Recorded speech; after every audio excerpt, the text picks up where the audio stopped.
북한이 어제 이른 아침부터 밤늦게까지 미사일과 포사격을 하면서 도발 수위를 더욱 높이고 있습니다. 네, 김현수 한국군사문제연구원 안보전략실장과 함께 자세한 내용 짚어보도록 하겠습니다. 안녕하세요. 안녕하세요. 네, 안녕하세요. 자, 이 북한이 어젯밤 한밤중에 이제 뭐 탄도미사일이랑 포사격을 좀 했잖아요. 이 한밤중에 한 것은 좀 어떤 의미가 좀 있습니까? 어제 이제 사격이 끝날 줄 알았는데 또 사격을 계속했거든요. 예. 크게 두 가지로 볼 수 있습니다. 하나는 어제 북한이 화성 17행을 쏘았는데 결국 그게 실패로 전문가들이 실패했다고 지금 판단하고 있지 않습니까? 예. 거기에 대한 만회해야 되겠다라는 생각으로 어제 오후와 밤에 그렇게 단거리 탄도미사일과 포사격을 했다라고 보고요. 예. 두 번째는 북한이 지금 지속적으로 이런 도발을 하고 있는데 여기에 대해서 한미가 좀 대응을 제대로 해야 되겠다라는 생각에서 비질런트 스톰이 어제부로 끝나도록 돼 있었거든요. 그래서 이 비질런트 스톰 이 훈련을 조금 더 연장해서 하겠다. 그렇게 이제 발표를 하니까 여기에 대한 대응 차원에서 어제 했다라고 보고요. 예. 굳이 이제 밤 시간을 또다시 이제 뭐 얘기를 한다라고 하면 밤 되면은 미국의 낮 시간이니까 그 시간대를 이용했다라고 보고 또 한편으로는 북한이 언제든지 낮이든 밤이든 한국을 향해서 도발할 수 있다라고 하는 것을 보여준 것이죠. 네, 북한이 당연하게 명백하게 9.19 군사합의를 노골적으로 위반하고 있는데 네. 우리 정부는 일단은 9.19 군사합의 폐기에 대해서는 선을 긋고 있습니다. 하지만 북한이 우리가 먼저 폐기하기를 원해서 이렇게 도발을 하는 것 아닌가 이런 생각도 들거든요. 제가 볼 때는 북한은요, 우리가 바라보는 그런 정상적인 국가가 아니기 때문에 우리의 생각으로 북한을 바라보는 것은 조금 우리가 다르게 생각해야 되지 않겠는가라고 생각을 합니다. 우리가 흔히 이야기하는 거울 이미지, 그러니까 거울 속에 있는 나는 내가 아니잖아요. 그런데 마치 나인 것처럼 생각하거든요. 우리가 바라보는 북한도 그렇게 바라보기가 쉽습니다. 그런데 북한은 남북 기본 합의서를 이제 채택을 하고 그리고 남북 간에 제일 중요한 것은 비핵화 공동선언 했지 않습니까? 그거 지금 30년 동안 오면서 사실상 사문화된 거나 마찬가지거든요. 예. 9.19 군사합의도 했지만 이거 아무런 자기네들한테는 의미 없다라고 생각하는 거죠. 그러면서도 지금 질문하신 것처럼 파기 선언을 한다는 것은 그것은 기록으로 또다시 남는 거거든요. 위반하는 거하고 선언하는 거하고는 다르단 말이죠. 그래서 우리 한국 정부도 이것을 파기를 선언해야 될지 그렇지 않으면은 우리가 엊그제 북한이 NLL 남쪽으로 단거리 탄도미사일 한 발을 쏴서 그것이 우리의 영해 부근에 떨어지도록 했을 때 우리의 공군기가 떠서 똑같은 북한의 위치 NLL 북쪽에 있는 곳에다가 슬램 ER 세 발을 쐈잖아요. 그것처럼 대응하면 되는 거거든요. 그래서 선언을 파기하는 거하고 그리고 이제 대응하는 거하고는 조금 달리 봐야 되고 그런 차원에서 보면은 조금 더 신중하게 우리가 여기에 대해서 대응할 필요는 있다라고 봅니다. 예. 그 어제 쏜 것 중 하나가 이제 ICBM인데 네네. 그 ICBM이 어쨌든 뭐 실패는 했지만 그래도 1단, 2단 로켓 분리에는 이제 성공을 하지 않았습니까? 네네. 자, 그렇다면 그것은 이제 상당한 진척이 있다 이렇게 좀 봐도 되는 건가요? 예, 뭐 그렇게 이제 설명하시는 분들도 있고요. 전문가들 중에서 또 어떤 분들은 뭐 쏘았다. 그리고 지난번 2월달, 3월달보다는 조금 더 고도가 올라갔고 사거리도 조금 더 늘어났다. 그런 면에서 보면 실패를 통해서 미사일이 완성된다는 측면에서 이것을 꼭 실패라고 볼 필요가 있느냐 이렇게 볼 수는 있지만요. 제가 볼 때는 조금 다르다고 봐요. 저는 좀 실패 쪽에 무게 중심을 두고 있는데요. 왜 그러냐면 지금 이것이 2월달, 3월달보다는 성능이 향상됐을지 모르지만 자기네들이 주장하는 3월달에 화성 15행을 가장 했던 뭐 어찌됐든 그때 화성 17행을 쏘았다라고 얘기하면서 최고 고도 올라간 게 6,000km를 올라가고 사거리는 2,000km까지 갔거든요. 거기에 비교하면은 정말 얼토당토 않은 수준의 어제 이제 발사의 전체적인 재원이 나왔다라고 보고요. 두 번째는 이제 ICBM 같은 경우에는 통상 마 20 정도 됩니다. 그런데 오히려 이것이 지난번 10월 4일 날인가요? 그때 당시에 북한이 일본 열도를 넘어가는 화성 12형 개량행을 쏘았을 때 네. 그때 당시에는 사거리가 4,500km를 나갔고 그때 15 이 정도 나왔거든요. 예. 근데 어제 나온 걸 보면은 그 정도도 안 나왔단 말이죠. 네. 그래서 전반적으로 볼 때는 물론 이제 긴 과정으로 보면 성공으로 가는 중간에 있지만 어제 것만 단순히 본다면 실패하지 않았는가. 그래서 그 실패를 만회하기 위한 북한의 여러 가지 노력 중에 하나가 어젯밤에 탄도미사일 발사와 포사격을 네. 이어졌고 통상 이런 장거리 미사일을 발사하게 되면은 항상 미사일을 2발 정도를 준비해 놔요. 한 발이 실패하면은 금방 거기에 대한 이 실패의 원인을 분석해서 원인 분석이 되는 대로 바로 예. 쏠 수 있도록 해놓거든요. 그런 차원에서 보면은 또다시 화성 17형을 쏠 가능성도 여전히 열려 있다라고 봐야죠. 알겠습니다. 네, 어제 북한이 대륙간 탄도미사일 발사에는 실패를 했지만 네. 그래도 미국의 입장에서는 대륙간 탄도미사일 그렇죠. 신경이 쓸 수밖에 없을 것 같습니다. 네. 그래서인지 미국 정부가 이제 북한에 대한 석유 수출에 관여한 혐의를 받고 있는 싱가포르 국적자에 대해서 현상금을 걸고 국제적으로 포상금을 걸고 계속해서 찾으려고 내걸었거든요. 네. 미국 입장에서는 이런 행동을 하는 게 처음인 것 같은데 그만큼 압박을 느꼈다라고 봐야 할까요? 네, 아마 압박을 많이 하게 될 겁니다. 제일 지금 많이 하고 있는 것이 석유 환적이거든요. 그러니까 공해상에서 북한 선박하고 외국인 선박이 같이 해가지고 거기서 이제 석유를 북한 선박으로 옮기는 거란 말이죠. 그게 사실상 뭐 여러 차례 걸린 적도 있습니다. 그런데 이번처럼 이제 특정한 사람을 지칭해서 여기에 대해서 현상금을 내걸면은 이것이 상당한 효과를 저는 앞으로 얻게 될 거라고 네. 생각을 해요. 예. 여기에 관여한 사람, 그다음에 이제 선박을 소유한 사람도 있을 거 아니에요. 그래서 그 회사도 있을 거고, 이것은 이제 지금 누구를 겨냥하고 있느냐 하면은 다분히 중국과 러시아를 겨냥하고 있다라고 봐야 되겠죠. 왜 네. 그러냐 하면 지금 이제 어제 나온 보도를 보면 지금 북한이 다른 제3세의 무기를 수출하는 것처럼 해서 러시아에 위장해서 무기를 수출한다는 보도도 있었잖아요. 예. 그리고 지금 북한과 러시아와의 관계는 제가 볼 때는 1953년 이후에 가장 좋은 관계에 들어가 있다라고 봐요. 이 국제사회가 러시아에 대해서 어떤 제재를 가하든 뭐하든 모두 다 러시아 편에 서서 유엔 긴급총회에서 다 러시아 편에 섰거든요. 네. 그런 차원에서 보면 러시아에서 충분히 북한에 대해서 원유 그리고 석유를 이렇게 아주 싼 가격으로 보내줄 가능성은 열려 있거든요.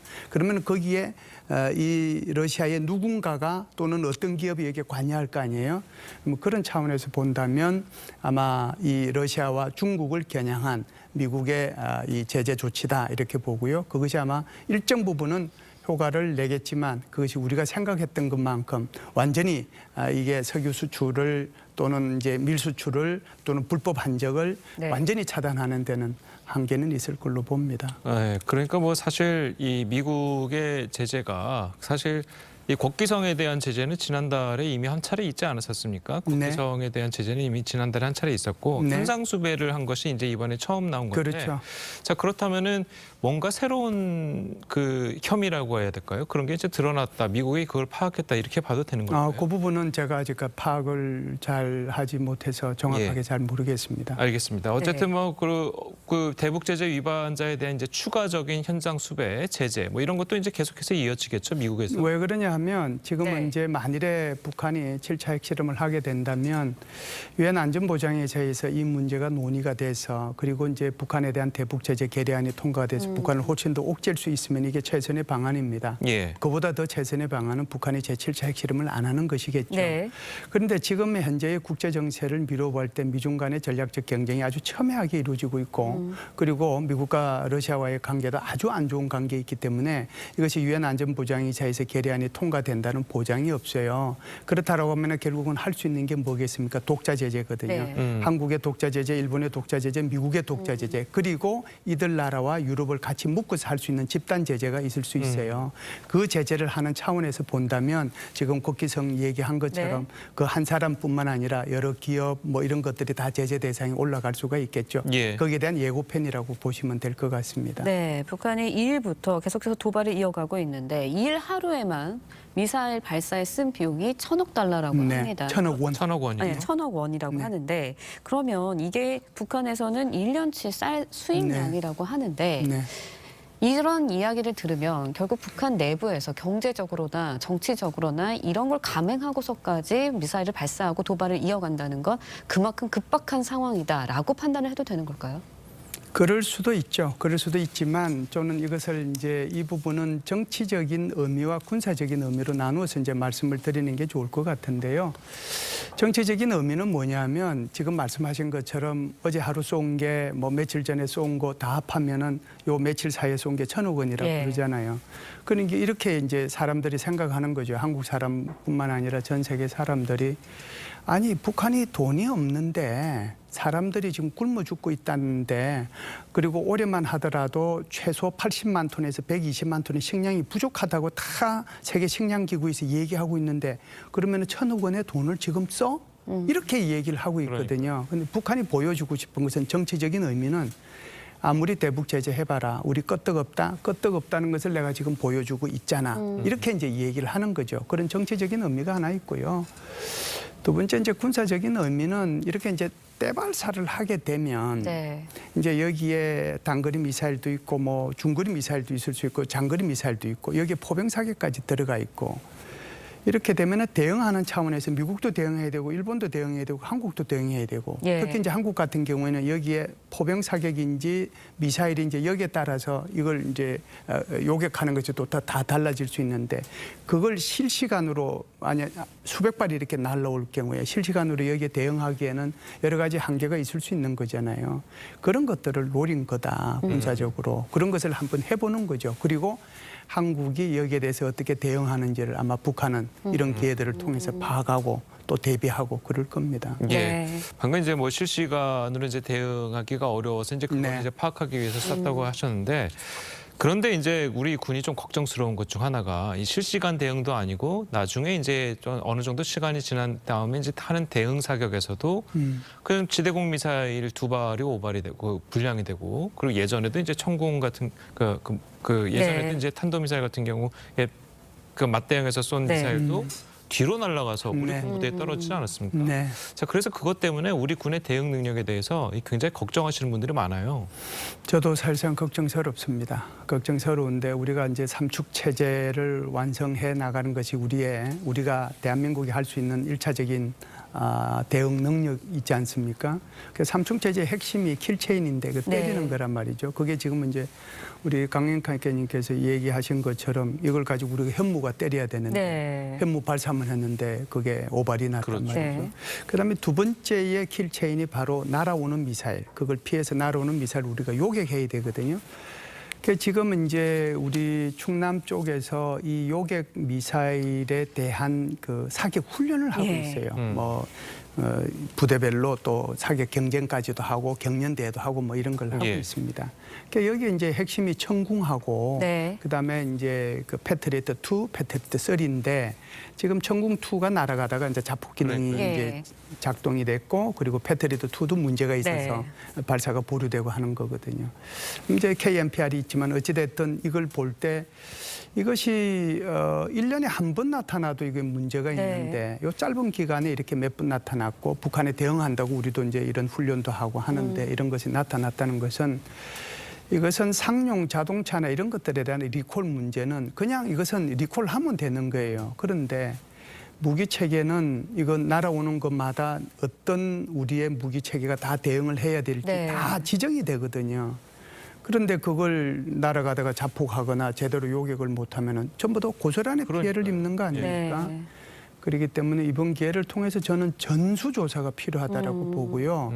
그리고 이제 패트리어트 2나 패트리어트 3는 미국에서 수입한 거거든요. 네. 그러면 이거는 이제 미국의 제조사하고 얘기를 해서 네. 미국의 제조사들이 이 부분에 대해서 다 전수조사를 해서 이것도 문제가 없도록 제가 볼 때는 아주 빠른 시간 내에 이 문제는 아마 철저하게 좀 검증과 점검이 이루어지고 완벽하게 좀 해야 될 필요는 있다라고 봅니다. 네, 알겠습니다. 군 전열에 대한 점검 필요하다 말씀하셨는데 마지막으로 짧게 여쭤볼게요. 네. 네. ICBM까지 쐈고요. 이제 네. 남은 도면 7차 핵실험이다라는 건 기정사실화된 것 같습니다. 네. 시기가 계속해서 나오고 있는데 어떻게 네. 보시나요? 글쎄요, 이제 남아있는 날짜가 며칠이 안 남은 것 같습니다. 미 국무부, 국방부, 미국의 백악관, 그리고 이제 한국의 정보당국에서 발표한 날짜를 보면 이게 11월 8일 전이잖아요. 근데 오늘이 벌써 4일 아닙니까? 그러면은 11월 8일 날은 선거 당일이니까 5, 6, 7, 4일 남은 거예요. 그죠?